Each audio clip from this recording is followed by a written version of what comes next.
Hello kabayan, another day, another repair tayo ng kotse. Ang gagawin pala natin ngayon, BMW X3. Yan o, yung pintuan na yan, pumasok yung kanto. Pati yung sa taas kabayan, pasok din yung kanto. So i-repair natin yung rear na pintuan, saka yung sa harapan, walang problema yan. Walang tama yan siya, pero blending. Tapos sa likuran naman yung panel, may tama, i-repair din natin. Maliit lang, parang tusok lang siya. So by the way, mga kabayan, ito pala kabayan, aluminum to siya kabayan ha, yung pintuan na to. So lahat ng pintuan, hindi yan bakal.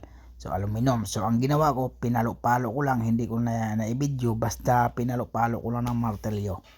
So tapos pag sa tingin ko pwede na lagyan ng masilya, lagyan natin ng masilya. Ganun lang kasimple. Bali yung nakita nyo ngayon, pag naglalagay ako ng masilya.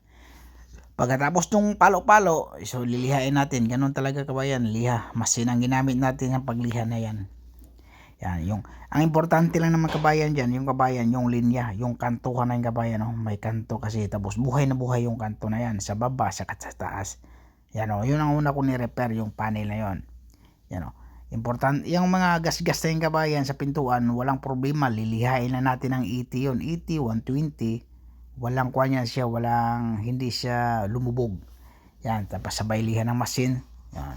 Ganyan talaga ako magkuha kabayan, maggawa ko kabayan. Unang patong, lilihain natin ng masin. Tapos sabay patong ulit ng masilya.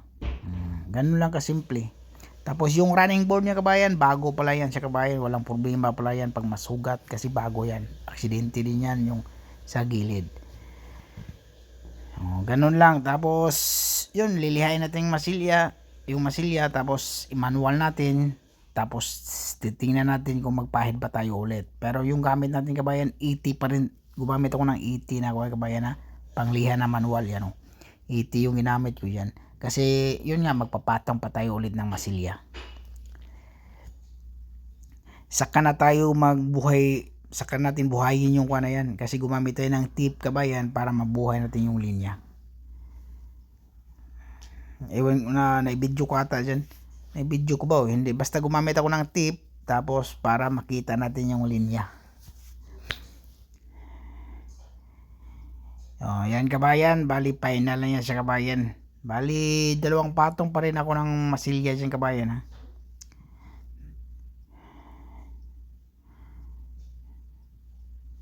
Bali kinat ko na lang siya.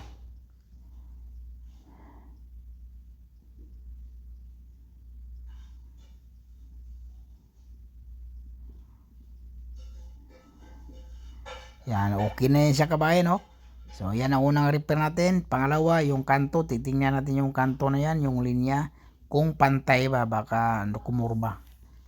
Kailangan diretso yan siya. Tingnan natin silipin natin. Makikita naman yata yan sa baba din.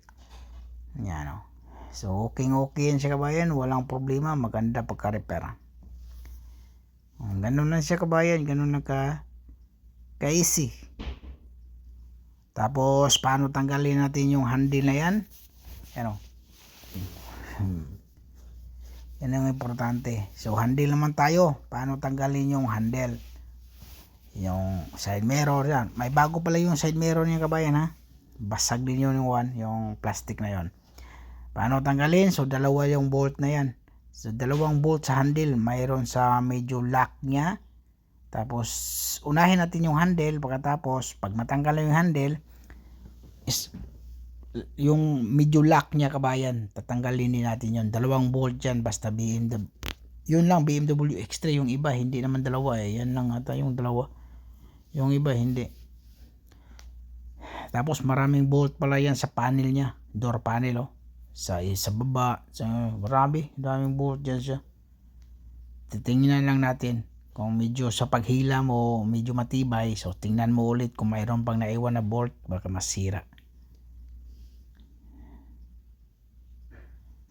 Tapos yung side mirror, ganun lang kasimple, easy nyo na kabayan yan. Basta pag magtanggal ng yung panel door kabayan, titingnan nyo din pag medyo matigas. Ba't matigas pa to? Silipin nyo, baka masira.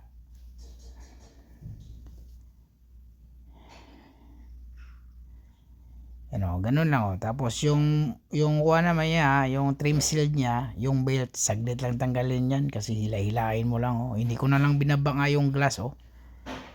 Yung window. Pero ganun yan. Pag Audi, BMW, Mercedes, hindi mahirap tanggalin natin yung windshield na yan. Yung medyo mahirap lang yung Subaru, yung Toyota kasi may clip yan sa gilid. Yung iba naman bolt lang na maliit.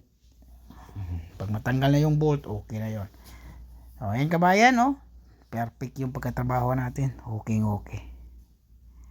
Diba oh?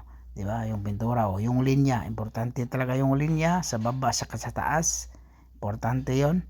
Yon importante. Sa gitna kabayan walang tama yun ha. Scratch lang yun siya.